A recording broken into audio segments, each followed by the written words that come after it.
Hello, my name's Nick. I studied on the catering course at MidKent College, graduating in 2001 and currently living in Maidstone.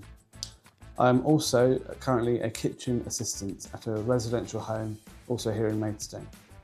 Since graduating, I've been working in a pub kitchen, serving coffee in a cafe, and as of 4 years, currently working as a kitchen assistant in a residential home. The cohort I was with were a lovely bunch. Also, our teacher left me with an indelible sense of professionalism. His teaching was very self-assured, and the modules covered left me with skills which I don't think I'd have been able to have owned purely as a self-taught cook.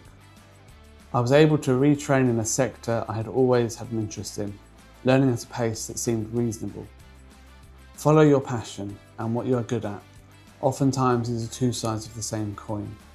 Also, the world's a small place. You never know who you might bump into. Foodie celebrities, like I did, like a couple of Saturdays ago with Jose Pizarro at his restaurant in Bermondsey in London.